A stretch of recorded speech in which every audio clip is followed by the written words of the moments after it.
that guitar up just a little bit. He's playing it himself. How about that?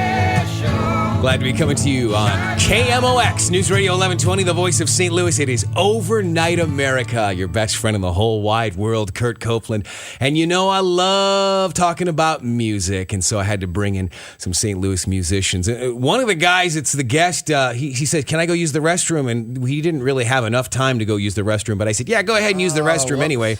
And he's going to be late getting back into the studio. So now he gets back in here, the door shut, he puts the headphones on. Whoops. Neil C. Luke. Good to see you, sir. Kurt, pleasure. It's a pleasure. And Mr. Drew Sheafor, welcome. Kurt, thank you for having us. We're pumped to be here. They represent LS Express, but it is not their only musical project. I guess it is the current project, du jour, if you will. But you guys are no strangers to the St. Louis music scene. Let's start from the beginning. Drew, why don't you start? Where were you born? Where were you raised? And where did you go to high school? I was born in Vandalia, Illinois, and I was raised in Vandalia, Illinois. They got the fake arch there. Yeah, they do. Yeah. It's the Travelodge Arch. It's a little hotel, little motel. It used to be white, but they stripped it. Now it's the color of our arch here in St. Louis. It's that silver. It wasn't silver all along? No, it used to be white. It used to be white. But that's the mini gateway to the big gateway west. That's right. Just a little appetizer, a little teaser. Yes, it is. Things to come. Yep. How did you get to St. Louis? And by I'm not talking about the road. No, sure. It's the biggest city around. So when I went to SIUE in Edwardsville when I had graduated high school from St. Anthony High School in Effingham, Illinois. Yeah. Effingham and eggs. So it was natural that I kind of knew a little bit about the city. So I moved away for a little bit. I went to Grand Rapids, Michigan, went to school as well. Came back because I was familiar with the area. I liked it.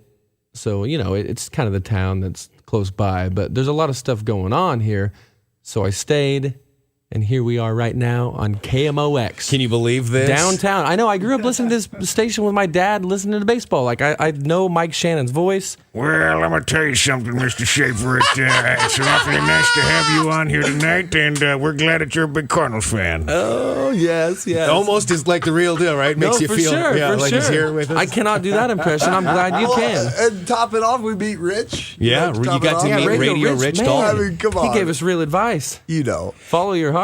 And you guys had a nice conversation with him while I was doing the last segment with Jennifer Cobb. What kinds of things were you guys talking about with that radio music. legend? What do you know? Course. Music. He said that he had never heard. He grew up with in the 60s, so he heard the 60s music, and he said he was play by play. He was there when the new Distortion would come out. So he said, but the real one that struck him was Satisfaction by the Rolling Stones. When he heard that song, What did he think? It just blew him away? He just said that was the real Distortion, because he's like, Fenders didn't have. They just had a volume and tone, and that was it. Because we were talking about Dave Davies of the Kinks. Mm-hmm. He wrote the...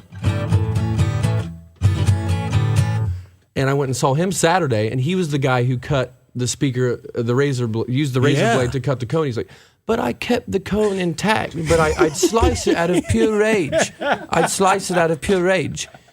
So we got that sound. But Radio Rich was like, Rolling Stones was Satisfaction. I love this story about Satisfaction. Keith Richards is passed out in a Miami hotel room, if I'm not mistaken, and he wakes up in the middle of the night with this, dan, dan, dan, dan, dan, dan, the riff in his head. Has some kind of little portable tape recorder thing to document these moments that would happen. So flips on the tape recorder, lays down a couple measures of the Satisfaction riff, and then passes out again. So then the next morning, the tape had run out the other way, so he had to rethread the reel to reel, and he plays the tape, and there was, dan, dan, dan, dan, dan. and then like a half hour of me snoring, which was great. I love that story. I wish they would have kept that in the mix. Why didn't they keep that in the mix? That's a shame. Good enough song to keep, though, which is great. Yeah, even if totally. he is passing out. So God Turns bless out, you, Keith Richards. Okay, now it's your turn, Neil C. Luke. The born, the raised, the high school, the whole thing. Oh, wow. I was born and raised in Pinckneyville, Illinois. I tried not to make the microphone pop with the P's. I'm sorry. So yeah, I was born and raised in Pinckneyville, Illinois. Again, pretty much mirroring what Drew said. It would be a big deal for us to come up to Fairview Heights and go to Olive Garden. You know what I'm saying? Yeah. And I love Olive Garden. Don't get me wrong. You get unlimited breadsticks. Let's get real. I don't know. Can we say that? Can we say that? Or can we say Olive Garden? Oh, yeah. Olive Garden. All right. Yeah. Okay. Good. Sports Authority. So it was like a real big deal for a guy like me to come up to the city, and once again, to mirror what Drew said, I went to SIU Edwardsville and studied in the mass communications program there and the philosophy program, and then wound up in St. Louis. So I thought I would get a job in mass communications here. And yeah. We could all, have a, here we are. I'm not mad that I'm on the other side right now, but I'm on the side right now. You know what I mean? I'm on the right side, either way. Oh, okay. Now I know what you mean. You know the what right I mean? side, right. I'm saying this is fine with me. I even though, I don't know, we're not going to get into this, but You're making great music, and that's what matters. hey, and shout out to our alma mater, SIU Edwardsville. SIU. Can we give it up for that? 2 philosophy majors. Cougars. They didn't know each other. Yeah, that's true. Didn't know each other there. Let's talk about that because you guys stand on your own as respectable musicians and singer-songwriters. But I guess if I may make the comparison of a Lennon and McCartney, of a Jagger Richards, the combination of you two together. Well, okay, I'm not okay. You guys might never have a catalog of music. Dan always says Dan, that, right? Let's jump on because he's here with us too. We've got some other friends, and This is our manager. You are a local music writer. You write a lot about the local music scene, and you certainly know a lot about it.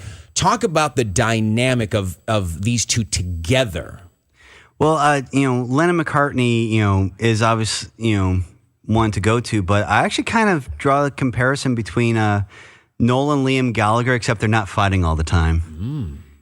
Because, Neil will always have 1,000,001 songs, and Drew will always know how to hold the audience in the palm of his hand. Wow. And how do you feel about that? Now, is that an accurate description? That's a first for me. I'd never heard that before. I wish I could say, we rehearsed it and it went great. Kurt, Drew one night asked me, so Dan, tell me, which one's the Lennon, which one's the McCartney?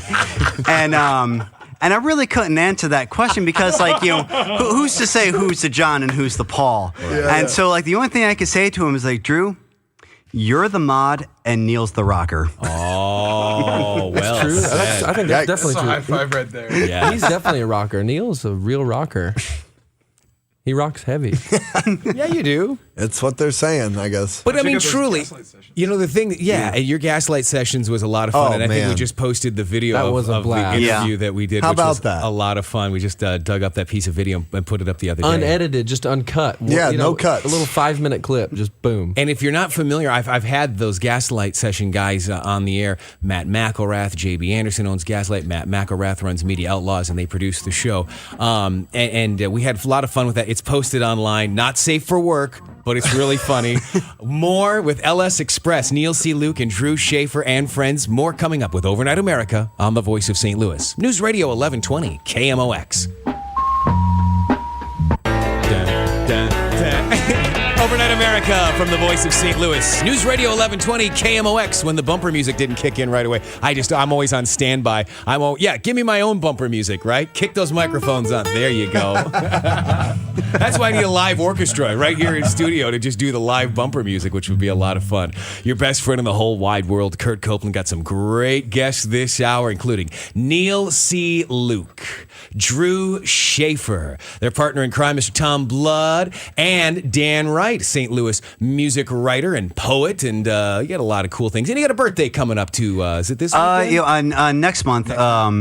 My actual birthday is May 8th, but May 6th, I'm having a big shindig down at Livery Company, which is my favorite bar, which you actually had 2 of their owners on the other night. It's such a wonderful place in St. Louis. It's so rich with talented people, music, writing, you name it. And, when you trying to put together a radio show and you think, gosh, I know some really talented people, and I've met them almost all through this one place. Right. And I felt like, the only thing I really wanted for my birthday is just to have all my friends together in one place. Most of my friends are musicians, so why don't I just have a big concert and have all of them perform? So, it's a free thing. Come on down. it's going to be my birthday party, so buy me a drink. Sing me a song. Take me as I come because I can't stay long. Yeah. Tom, let's talk about tonight's gig. Y'all played. Where was it? The Layla? It was over at Layla. Yeah, the sandwich, shawarma, beer, and more over in the Grove. Yeah. You were playing bass tonight? Indeed. Yeah. I was heading mostly on the rhythm machines. There was one point where I lashed out on the guitar. There was one sitting around and I couldn't resist. Oh, tonight during the gig, just had to go for it. Right. I've been known to shuffle instruments like that before, though. I like to change it up too. I always think of it's like attention deficit disorder when it comes to musical instruments. Exactly. It's like, no, I need to switch it up now. I need to go play this other instrument. And Drew, Neil, you guys are both multi-instrumentalists. We've heard that you are a big multi-instrumentalist. I and do. You can play every part on the whole one of these band albums. Yeah, the band is it for me. I mean, that, I saw The Last Waltz. I saw that it was being remastered and re-released to theaters in about 2000 or whatever it was, and I had read a little bit about this, and music was like this dormant thing that was sitting inside me, and it just needed nurturing.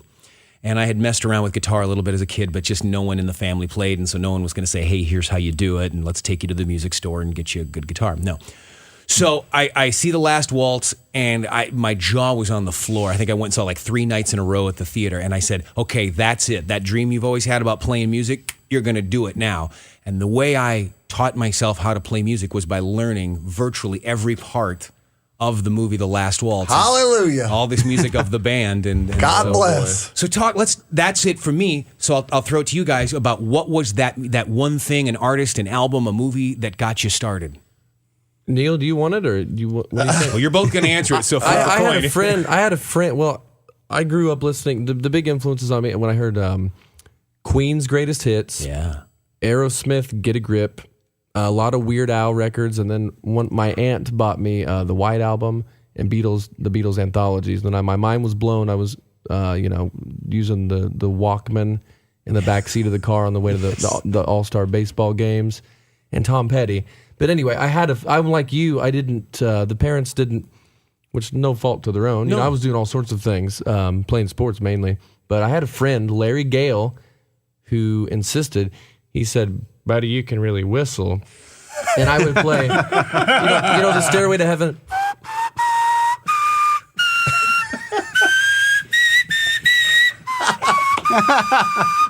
Well, he was right. He really can whistle good. Larry had a good ear. Larry knows Buddy, Yeah, you need to get a guitar. You need to get a guitar. You have a very good ear. So I got a guitar. So you got a nice, Forget about the ocarina. Gibson acoustic guitar there, but I doubt that your first guitar was that nice. No, it was an Ibanez from Effingham, Illinois, called House of Guitars. But Larry got it for me because he said, I was working at Sonic, America's Drive-In. Yes, I'm He familiar. said, "Buddy, you've got to take your money. We've got to go." And he said, "We're getting you one with the best action," which is the best thing he could have ever done. It was very easy to play, and I still love the guitar. Yes. Although the bridge is coming up a little bit because it's a cheap little Ibanez. But boy, does that little sucker play. I love it. I go home, and it's a little time capsule. Those Ibanez's are good beginner guitars. I love Ibanez. Yeah, love them. They really are. Acoustic. To all you metalheads out there, well, they're electrics or the shit, the shiznit. So Neil C. Luke, I ask you, sir. Let's talk about inspirations for you. Well, if we're gonna go back, I was gonna start at a different spot, but hearing Drew's response, we'll go back. I have older brothers that are several years, 8 and 9 years older than me, maybe 7 and 8. I'm not keeping track. okay. We're done doing that. We're adults. brothers. You know what I mean? Anyways, You still counting with your age with your fingers? yeah, it's How old fine. are you?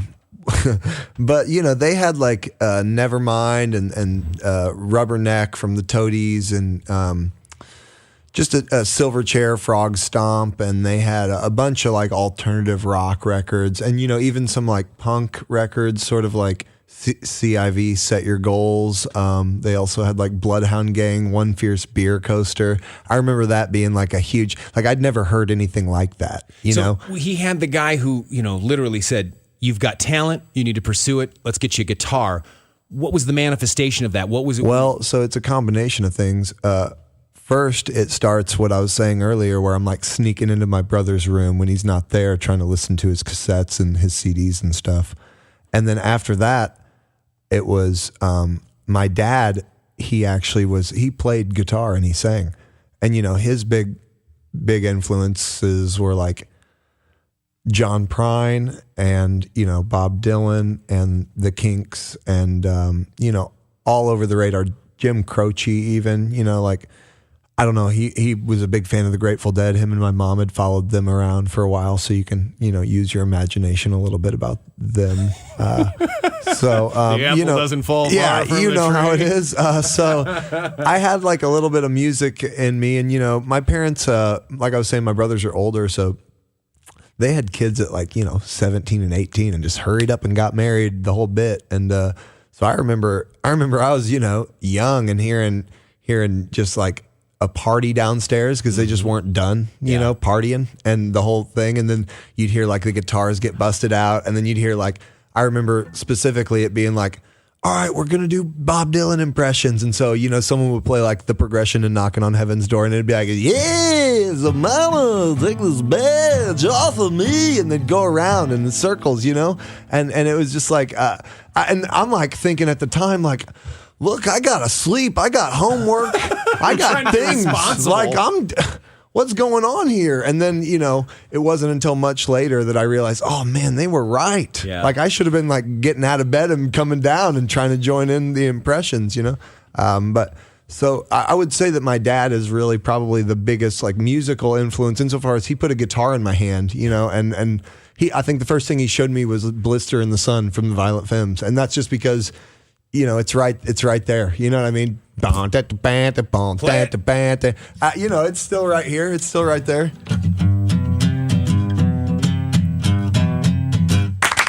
Yeah! Yeah, you got it. The whole bit. Do we got enough time? Can they do a quick little song to carry us to break? Yeah. Yeah, okay. You guys want to give us a little song here? Absolutely. Make sure it's clean, because I know your songs are just littered with profanity. Hey, we are singing for the kids, Kurt. You know that. We've been over this. Got the Fred Friction tee for the kids. You better believe Got the, so what do What do you think? Go into something, anything. Oh boy. Oh, we just Fred Friction and not that one word in the Here we middle. go. Yeah, right. I know. Okay, here we go.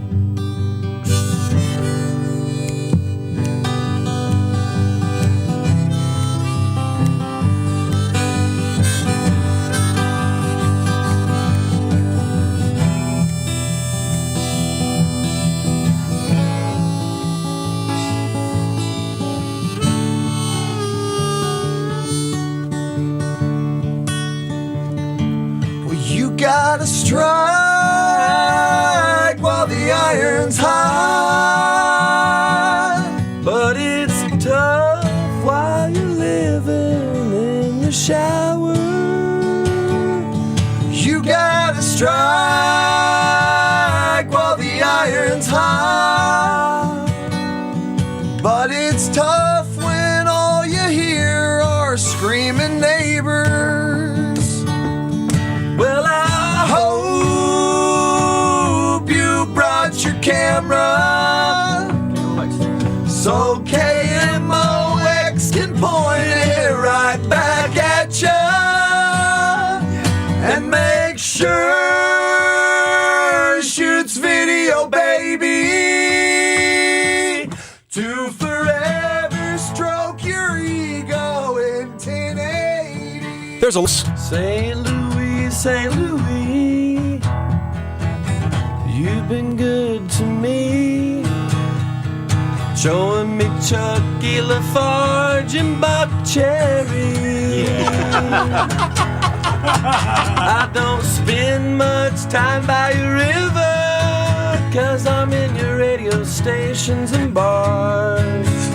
And ever since I moved home from Seattle town, because of the big streets here, I really appreciate my car. It's true, Sheafor. I gotta follow my heart, wherever it takes me. Neil C. Luke, they That's are me. quite the duo, and they are LS Express. Tom Blood is also a part of the band, and he joins us here as well. Good to have you here, sir. Good to be here. And Dan Wright, who writes about St. Louis music, writes poetry, and just a great group of guys in here. Thanks for staying up late. Thanks for having us, Curt. We really This is a appreciate blast. it. This is way better than sleeping. Yes. I'm way Right? into this, yeah. I'll sleep time. when I'm dead. One of the things that I had Fred Friction on here, I think it was the first or second time I was on. And I always said, if I ever had a chance to do some radio with Fred, that I would do that. And so I had him in here, and Fred's great, and he took it seriously. He was professional. I said we can't get all shiny and happy like we like to do, Sure. when we're out. The whole Fred thing. But we got to be professional, but we got to talk about it. And it was just wonderful because the way that he looks at music, the way that he appreciates music, and then what he's done for all of us from a mentor, inspirational standpoint is immeasurable. Let's talk about what he means to all of us. Oh, wow. Fred Friction is sort of this rare occasion where you sort of maybe experience like infinity, you hear this thing and you're like, what? And that's a cool Hank Williams song. And then someone's like, no, it's actually this guy that's at the end of the bar. And then you're like, what? And then they're like, play it. And he's like, rah, rah. And you're like, holy cow, what? Hey, wait a second. And then you get to know him. And like you said, I mean, honest to goodness, some of the best conversations I've ever had have been with Fred in his basement or in his backyard. And just like, you wouldn't believe it. He's a great individual. I'm lucky to know him, but even so about his songwriting, like I said, he's tapped into something that I think everyone maybe in here would like to experience in whatever they do. For those who don't know, who are listening, Fred Friction is a St. Louis-based singer-songwriter, originally from Cape Girardeau area, but has been here in St. Louis for many, many years, and used to work on KDHX, did a show called Fishing with Dynamite, which was wonderfully entertaining, and like I said before, has just been such a wonderful inspiration to myself and everyone in this room. Yes. Fred, I think a big thing that he does that's really, really important is when people are new to the city, I mean, he's in a sense kind of like a talent scout. Yes. In a way. And like if he believes in you and you're new to the city, he will like kind of endorse you or give you the confidence. He runs a lot of open mic nights, and I don't know, he saw me one time and he's like, I want you to come to the focal point and play. Have you ever played? It's something you might not be used to, but you can hear a pin drop in there. And I walked in, you could hear a pin drop, and I was like, holy smokes. Yes. And it was interesting. I don't know. And then anyway, it really did give me a little bit of a boost of confidence. I think it's just him being nice, maybe. I mean, he also likes the music and stuff, and he maybe saw some talent, but he really sticks his neck out for people. I mean, he really, really does. I think so everybody's grateful. Everybody loves him. I think so anyway, all the people I love. And I feel it, for people who are listening right now who are like, I've never heard of this guy. I'm like, that's okay. Oh, Just sure. make a point to find this guy, to listen to him and have a conversation with him. I know, Tom, it's the same kind of thing for you. Absolutely. Yeah. I mean, Drew was talking about how, people from outside of St. Louis, coming in, like he helps to like welcome them to the scene. But, I'm even from St. Louis, and like as I've just been more and more exposed to like the music scene that is around here, Fred has definitely been a guiding light of sorts. Just because so many people congeal around the stuff that he does, and everybody really believes in it, and I think that really creates a powerful thing. It's almost as if he is like it's like a solar system, and he's that central point that everything rotates around. Wouldn't you agree? Oh, definitely. I mean, Fred, is the reason why a lot of us have the heart to continue going on, even when we've had that bad night. I mean, he gave me like a great quote, which I actually put on the back of my first book. Before he did Chippewa Chapel at Livery, he did it at Iowa Buffet, which performing a great South City dive bar. Yeah. What a great spot. They don't have any food. They do not have any food. No. The little burger thing on the grill. Wait, what? When did that stop? Oh, well, maybe they have the burgers. But Yeah, they think they do burgers. They do burgers? Great burgers. Well, they It's don't have a buffet. Let's be clear. They do not their have a ventilation buffet. is not the best, but they have great burgers. Great South City dive. Yes, indeed. But if anyone who's been to Iowa Diner knows that place is tiny. So performing, in an open mic is kind of a tough spot. But if you're dedicated, you do it. Mm-hmm. And Fred, one night before, he introduced me. He said, something which I put on the back of my book and putting it on my next one. It's like, folks, just so you know, this man right here, his poems, they're poems of a man waiting to clock out and waiting for the world to end, whichever comes first. As like, Waiting for the world to end or waiting to clock out, whichever Yeah. comes first. I always loved that one. I remember that one. The wisdom. Did Fred remember saying that when you asked him about it? no. But then again, There's he the didn't charm. remember me the first half dozen times I met him There's until the charm, finally, like, yes. I actually read a poem that he liked, and you're like, I liked your poem. I've seen you before, haven't I? I was Yes. like, yeah, Fred, we've shook hands at least a dozen times. It Yep. happened.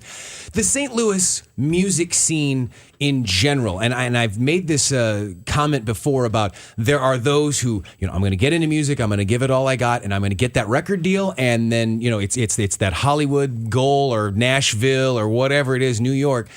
And then there are those of us who will take any amount of success that comes our way, but happiness is not happiness is not It's the reward. Happiness is Requisite. the reward here. Yeah.